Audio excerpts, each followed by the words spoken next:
Hello అండి. Welcome back to our YouTube channel. పిల్లలకి school start అయిపోయాయి కదా! తల్లులందరికీ పిల్లలకి ఏం లంచ్ బాక్స్ పెట్టాలా?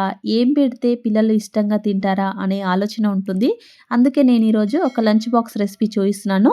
అదే క్యారెట్ రైస్ విత్ పెరుగు పచ్చడి రెసిపీ చూయిస్తున్నాను. ముందుగా క్యారెట్ రైస్ ఎలా చేయాలో చూద్దాం. నేను హాఫ్ గ్లాస్ రైస్‌కి క్వాంటిటీస్ చూయిస్తున్నానండి. ముందుగా ఒక కడాయిలోకి 2 స్పూన్ల ఆయిల్‌ని వేసుకొని, ఆయిల్ వేడెక్కిన తర్వాత హాఫ్ స్పూన్ ఆవాలు, హాఫ్ స్పూన్ జీలకర్ర, ఒక స్పూన్ మినపప్పు, ఒక స్పూన్ పల్లీలను వేసుకొని పల్లీలు కొంచెం వేయించుకోవాలి. ఇక్కడ మీ పిల్లలు ఇష్టపడే విధంగా మీ పిల్లలు ఏం తింటారో అవి మాత్రమే వేసుకొని రైస్‌ని చేయండి. అలాగే కొంచెం ఆనియన్‌ని ఇలా చిన్న ముక్కలుగా కట్ చేసుకొని వేసుకొని ఫ్రై చేసుకోవాలి. 2, 3 కరివేపాకులను కూడా ఈ విధంగా తుంచుకొని వేసుకొని ఫ్రై చేసుకోండి.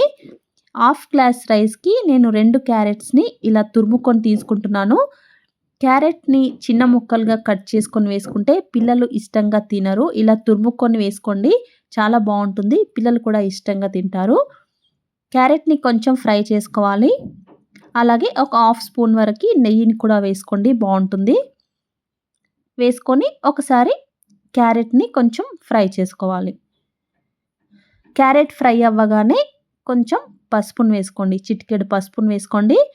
అలాగే హాఫ్ స్పూన్ కారాన్ని వేసుకొని కొంచెం కారం ఆయిల్‌లో కలిసేటట్టుగా ఫ్రై చేసుకోవాలి. ఇలా కారం కూడా ఫ్రై అవ్వగానే అన్నాన్ని మనం వండుకొని చల్లార్చుకొని పెట్టాలి. ఇలా చల్లార్చుకొని పెట్టుకున్న అన్నాన్ని ఈ క్యారెట్‌లోకి వేసుకొని కలుపుకోవాలి. ఇప్పుడు ఈ రైస్‌కి సరిపడినంత సాల్ట్‌ని వేసుకుందాం. ఒక స్పూన్ సాల్ట్‌ని వేసుకోండి.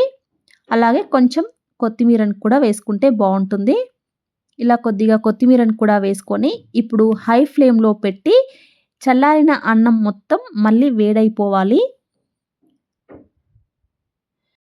ఒకసారి ఇలా హై ఫ్లేమ్‌లో పెట్టి బాగా కలుపుకోండి. నేనిక్కడ ఎలాంటి సాస్‌లైతే యూజ్ చేయట్లేదండి. సాస్‌లేమీ లేకుండా ఇలా ప్లెయిన్‌గానే ఫ్రైడ్ రైస్ అయితే చేసి పెట్టండి. మనం రోజు సాసులు కూడా యూజ్ చేస్తే హెల్త్‌కి మంచిది కాదు. కాబట్టి ఇలా ఫ్రైడ్ రైస్‌ని అయితే చేసి పిల్లలకు పెట్టండి. అలాగే ఇలా ప్లెయిన్‌గా కాకుండా దీనికి నేను పెరుగు పచ్చడిని చూయిస్తాను. పెరుగు పచ్చడిని ఎలా చేయాలో చూసేద్దాం రండి. ముందుగా మనకు దీనికి పెరుగు కావాలి. కావాల్సినంత పెరుగునైతే తీసుకొని ఒక బౌల్‌లోకి వేసుకోండి. ఇలా ఒక బౌల్‌లోకి పెరుగును వేసుకున్న తర్వాత ఇందులోకి ఒక స్పూన్ సాల్ట్‌ని వేసుకోండి. కొద్దిగా వాటర్‌ని వేసుకొని పెరుగు ఎక్కడ ఉండలు లేకుండా ఇలా ఒక గరిటెతో కానీ, విస్కర్‌తో కానీ మంచిగా పెరుగుని స్మూత్‌గా అయ్యే విధంగా కలుపుకోవాలి. ఇలా అంతా కలుపుకొని ఈ పెరుగుని పక్కన పెట్టేసుకోండి. ఇప్పుడు మనం దీనికి తాలింపు పెట్టుకోవాలి.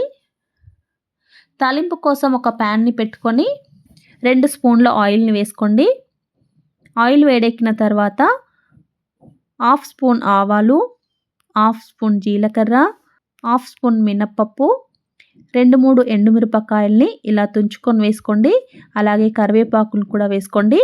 2, 3 పచ్చిమిరపకాయల్ని ఇలా చిన్న ముక్కలుగా కట్ చేసుకొని వేసుకొని ఫ్రై చేసుకోవాలి. అలాగే ఒక ఆనియన్‌ని చిన్న ముక్కలుగా కట్ చేసుకొని వేసుకొని ఫ్రై చేసుకోండి.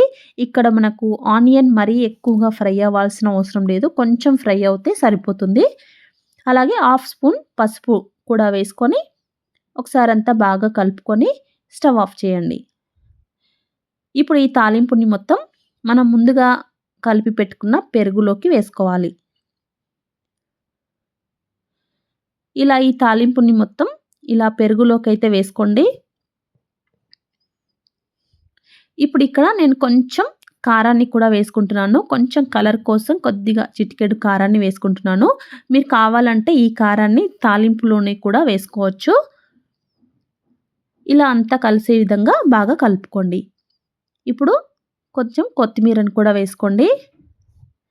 ఇలా కొత్తిమీరను కూడా వేసుకొని మొత్తం అంతా కలిసే విధంగా కలుపుకుంటే మనకు పెరుగు పచ్చడి కూడా రెడీ అయిపోయింది.